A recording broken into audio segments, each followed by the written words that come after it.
for RMC. Hey, Alan. Nice to see you again, sir. It's a pleasure to have you here at the opening of another one of your coasters, sir. It's great to be here. It's a great ride. Yes, so can you tell me, well, first of all, a little bit about it, all right? Well, what is it called? Where are we? This is Twisted Timbers in Kings Dominion, formerly known as the Hurler. Right. Okay, so there you go. There's the key, formerly known as. So this is another one of your famous conversions.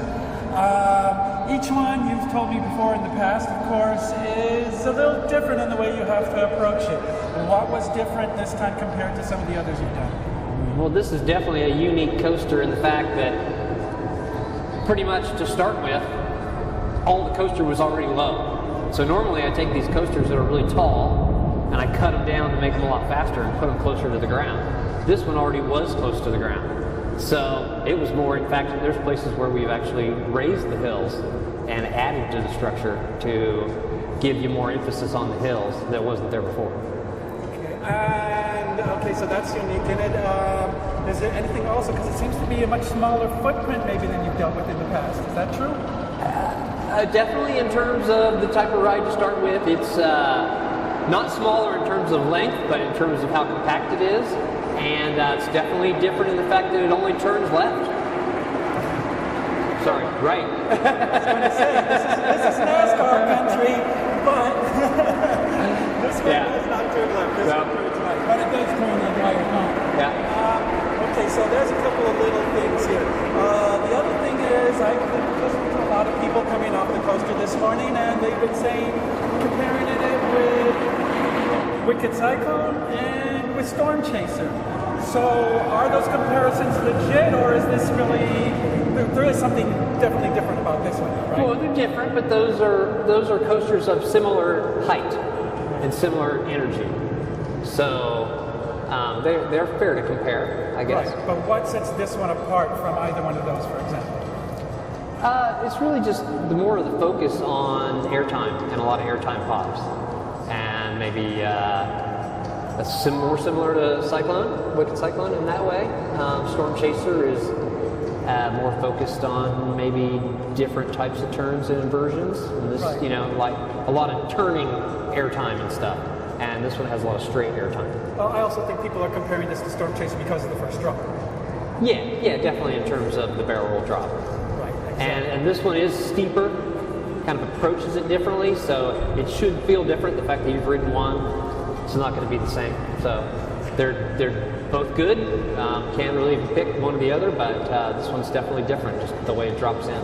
Yeah, and that's what I was trying to get to the point too, and now you finally said it, that just because you have ridden Wicked Cyclone or you have ridden Storm Chaser doesn't mean that you had the same experience that you're going to have on this coaster. Absolutely, yeah. This is definitely different in terms of how you take the airtime and how many airtime hills are in a row. And that's the biggest difference and the highlight of the ride. Right, and then of course, this is not the only coaster that's opening this year that you designed, conversion, I should say. Yep. You've got a brand new type out in Texas, but down in Georgia, you're doing something similar? Not really. I would say it's like completely different. Maybe that one is more similar to Wicked Cyclone, maybe, or Storm Chaser, in terms of the type of ride, number of turns, how you take the turns with the air combined, stuff like that. So this is definitely more of the unique setup compared to Georgia Cyclone. Okay, and is there any word yet? Georgia Cyclone opening, etc. How's that going? Is the construction going according to plan, or any delays?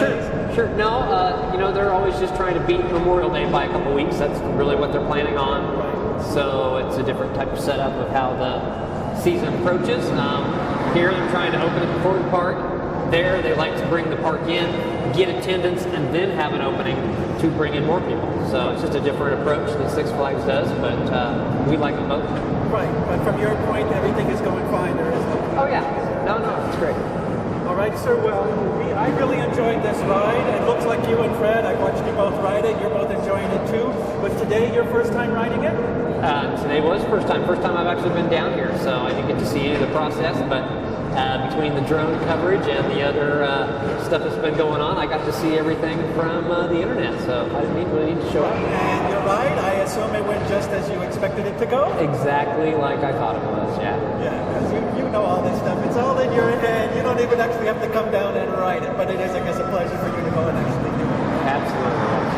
Okay, well, Alan, thank you very much. It's great seeing you at another one of your openings, and not just at IAPA. It's nice that you still attend these events, and thank you very much for taking the time to speak with us. I'll see you soon.